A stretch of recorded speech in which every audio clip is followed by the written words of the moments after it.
So the question is it really better to buy or is it better to rent?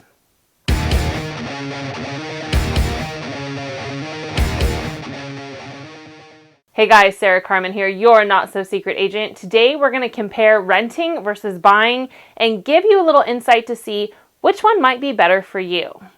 First of all, you're going to want to ask yourself some questions about why buying or why renting.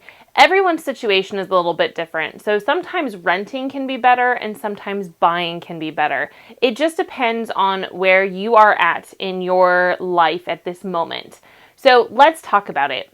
First of all, if you're looking to buy, you're going to be someone who has a long-term plan to stay in the area you're in. Buying a house for 6 months to a year is not really advised. Unless you're doing like a flip thing or something along those lines and it's an investment strategy, great. But when we're talking about a home that you're going to live in, 1 year, 6 months, that's not enough time to get you to a place where you can sell and have net proceeds and not be underwater.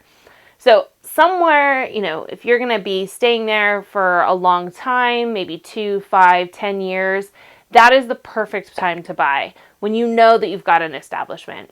When you have an established job as well, that is also a great time to buy. When you're in a place where you know you've got a career going and you've found your dream job and you're there for a while, that's also good too. You want to have a good, strong background in your career and in your finances for lending purposes.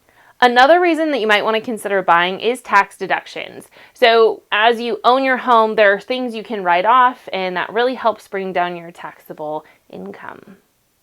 Now, maybe those don't fit you. So let's talk about why you might want to actually rent for a while. If you're someone who's moving every 6 months to a year, that's a perfect reason to rent. You can get rentals, sometimes they're month to month or 3 month or 6 month or even a year-long contract. And then you're not stuck there if your job moves you every 6 months or if you kind of get on that whim of like, I'm going to go on a new adventure.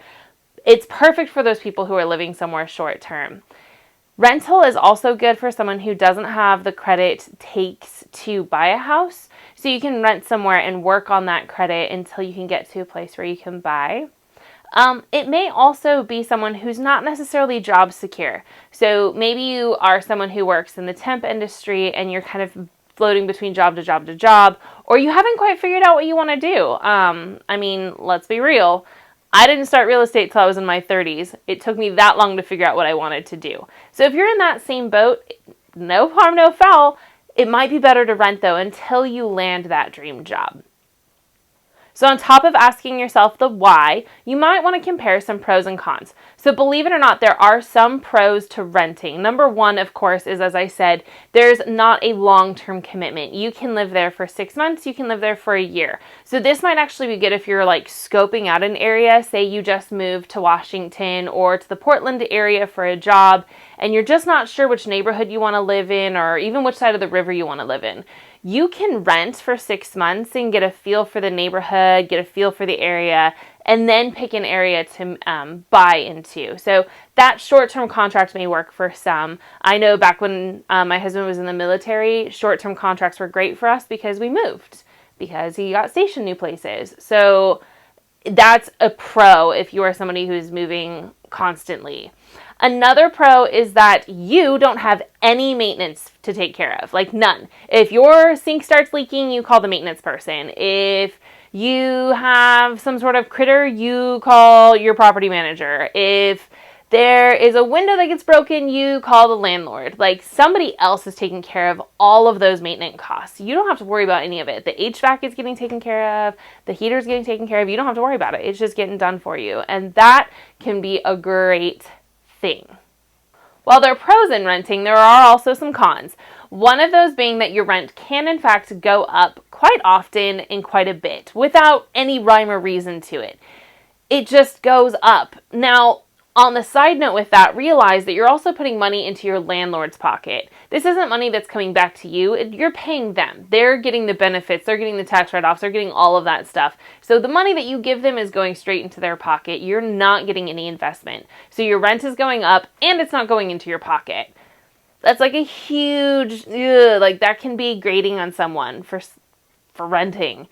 One of the other things is you cannot change up the home. So say you're renting a house and you don't necessarily like the kitchen, maybe the countertops are awful. You don't get to just put in new countertops a lot of times. Like, you are kind of stuck with whatever it is you have there. There's no changing it up whatsoever. There's also the struggle when you're renting a 3-bedroom apartment for close to $3,000 in the middle of Vancouver, in Portland, and then you're talking to friends who their house payment is $2,000 and they've got a gorgeous house. Like, you're paying more for the rental than you would be if you were living in a home.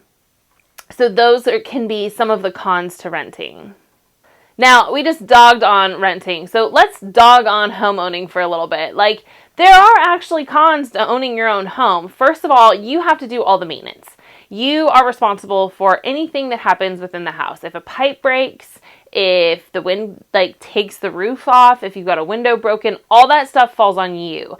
And there's not just like the big maintenance things like that, there's the little maintenance things. There's things like making sure that your AC unit gets serviced every single year. Same with your heaters, replacing your filters, taking care of doing all of the gutters, that kind of stuff. All of that maintenance is monthly, there's daily, there's all this maintenance that you have to do to keep your house safe, sanitary, and secure. So that all falls on you as the homeowner.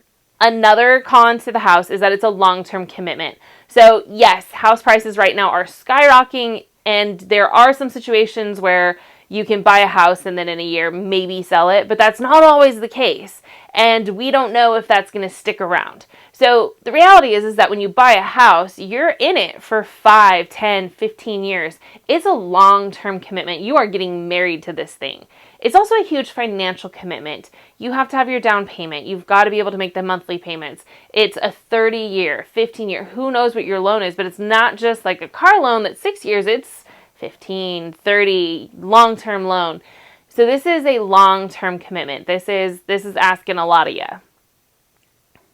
But owning a home does have some benefits. So first of all is that you're actually putting money into your own pocket. So yes, you are paying off a loan. So there is money going to the bank.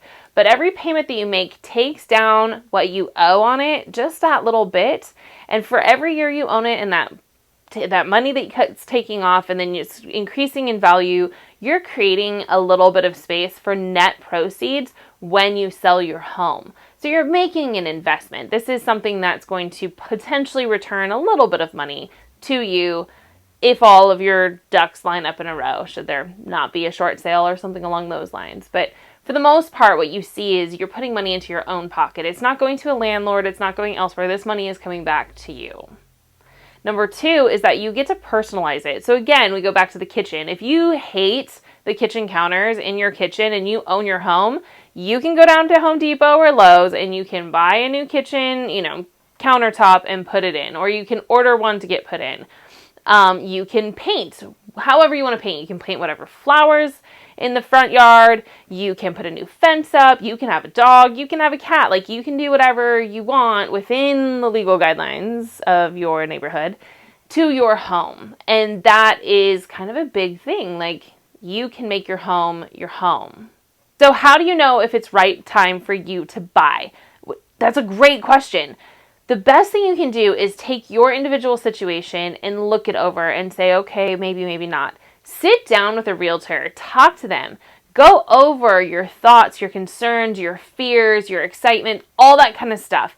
They'll be able to navigate the path for you. They'll also be able to hook you up with a lender, someone who can sit down and look at your specific financial situation and say, okay, yes, you are poised, or look at you and say, here's what you need to do.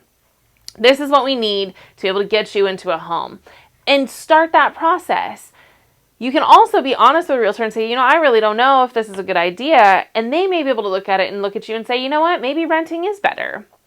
We're not here to put people into homes that they can't afford. It causes bad things to happen. So trust me when I say we have your best interests at heart. I have your best interests at heart. Come talk to us.